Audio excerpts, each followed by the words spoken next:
Salut les animaux légendaires. Aujourd'hui, je vous parle de la Slingshot Johnny Rocket. Et pour ceux qui ne connaissent pas John Drilling, c'est lui.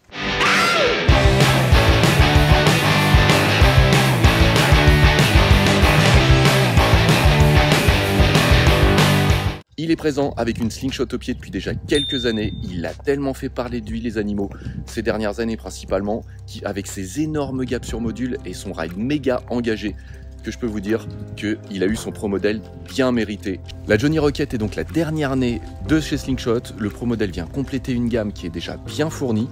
Elle vient même l'améliorer, je dirais, parce qu'en effet, c'est la seule de la gamme à proposer ce tout nouveau shape. Niveau specs, elle a un rocker continu, un gros channel central. Le poids avec des Space Mobs, c'est environ 6,5 kg ou 3,9 kg seule, donc la board seule. Et par contre, en taille, elle ne fait que 151, elle est disponible qu'en une seule taille. Elle correspond pour des riders à environ 70 à 90 kg pour 1m70 à 1m90. Son prix, 629 €. Allez, maintenant, on passe au test et puis je vous reprends juste après.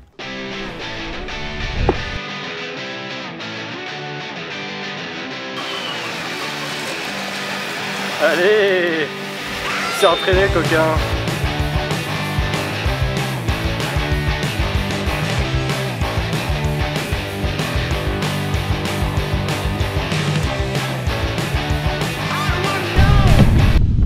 Je sais pas mouillé.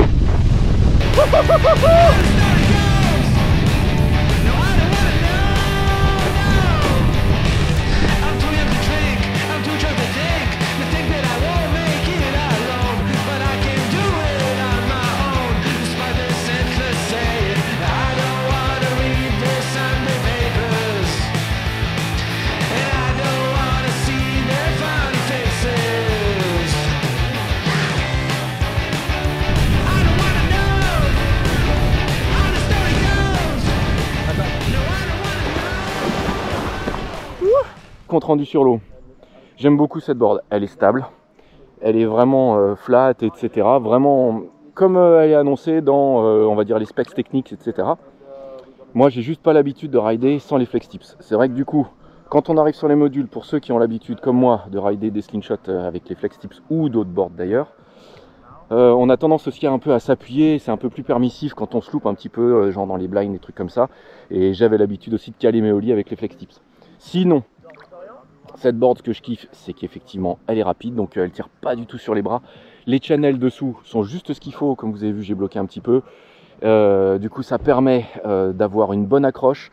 J'ai pas forcément besoin, lorsque je fais mon blocage, d'avoir vraiment le pied bien gainé à l'angle comme ça pour venir cranter. Quand tu as une board qui est vraiment flat au-dessous, il faut vraiment que tu sois bien gainé, parce que certaines fois, moi qui suis pas un super bon bloqueur, et ben comment dirais-je, j'ai le pied qui se laisse un petit peu aller et je crante pas forcément à angle droit dans l'eau. Donc cette board, elle aide à ça. Les 151 cm, on ne les sent pas du tout. J'ai l'impression de rider ma 146. Donc ça, c'est un gros avantage. 200 grammes de plus que mon ancienne board. Donc ça va. Là, avec les nouvelles choses et tout, ça gère. Donc voilà, moi je suis plutôt heureux. Puis l'eau est bonne. Donc j'ai juste mis ce petit lycra parce que je pensais que j'allais avoir froid, mais en fait, malgré la température bretonne, non, je déconne. Voilà les animaux, j'espère que vous avez apprécié cette vidéo. En tout cas, pensez à vous abonner. Et puis, dites-moi si ce format rapide de présentation de board vous plaît.